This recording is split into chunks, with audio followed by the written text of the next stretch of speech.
Hello everyone. Welcome to our beach adventure. Josie said, "Take me to the beach," and surprisingly, the boy agreed. The two quickly arrived at the ticket booth, but while Heng-Fu was on the phone with Grandma, Josie thought about buying a ticket herself, but unfortunately, she had never used the vending machine before and wondered if she could ask for help. But she only got cold stares and ruthless mockery. Josie sadly told Heng-Fu, "The world's a jungle, full of tigers." Suddenly, a man bumped into Josie. Instead of apologizing, he said, "You really know how to irritate someone." Soon, the two got on the subway. Josie looked out, happy as a kid with candy. Soon, the ocean appeared. The sunset painted the sky's clouds red, and the sea breeze caressed her cheeks. With seagulls calling, Josie marveled it felt like a dream, struggling to swim, escaping reality. Sand got stuck in her wheels, and she accidentally fell. Heng-Fu tried to help Josie up, but she was determined to get up on. She wanted answers. As a child, her father said the sea was salty, but she was too afraid to approach it until he died. Seeing Josie's helplessness, Heng-Fu's protective instinct kicked in, and he hoisted her up like a hero. "Hey, what are you doing? Let me go, you weirdo. Aren't you trying to find answers? So it really is salty. But why is the sea so salty? Did you find your answer? Oh, don't move around." It's salty at that moment. They looked more like a comedic couple than anything else. But Grandma sternly warned Heng-Fu, leaving Josie puzzled as to why he agreed to her in the first place. I couldn't refuse someone who craves the ocean. Learning that Heng-Fu often dives, Josie was so envious she almost drooled. "My grandma sleeps from 1 to 3 every day." From here on, it was a wild beach adventure for them. Heng-Fu took Josie to eat crepes and bought a ton of watercolor supplies, even making a Ferris wheel together. But since Heng-Fu was afraid of heights, Josie was worried he might just take off at any moment. Spotting a boy with a scooter, Heng-Fu made a similar one for Josie, and they strolled through the park, blowing bubbles like a cute couple. Later, they went to the aquarium. Josie explored like a pioneer, curious about the fish, while listening to Heng-Fu's non-stop chatter.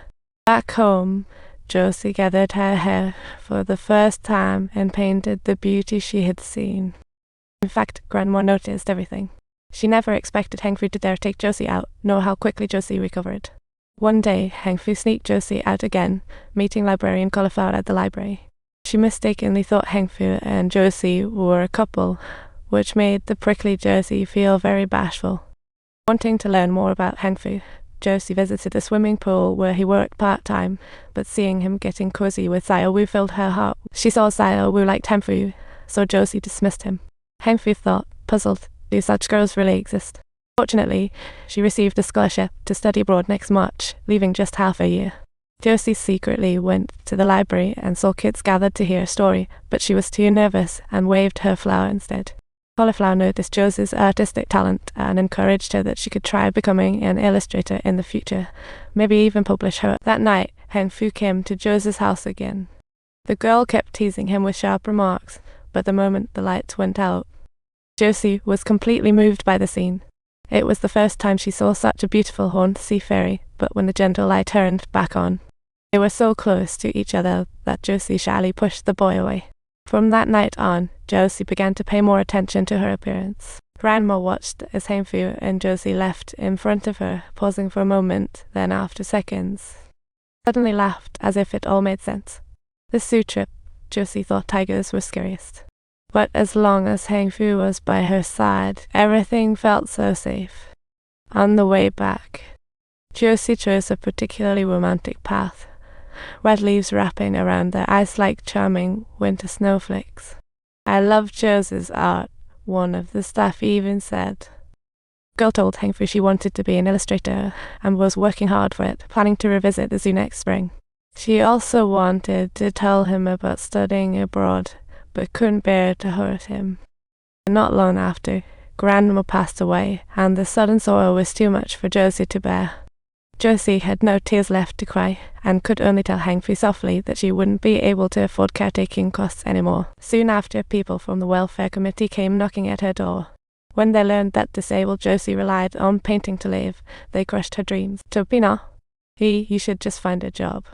Not everyone can spoil you like your late grandma did." Josie was stabbed by their mockery, but the next blow was more direct. Xiaowu found her. "Please just let Heng-Fu go, okay?" Xiao Wu, weren't you here to comfort him? Heng Fu is working hard for his dreams, studying Spanish, doing various odd jobs, saving up, preparing to go abroad. Heng Fu is leaving for Mexico next March. Didn't he tell you? Don't you want to support his dream? Why are you the one telling me this? Do you think you're the only one who gets to have a say? The two continued to argue, but Xiao Wu blurted out the words that broke Josie. Heng Fu is with you just because he feels sorry for you.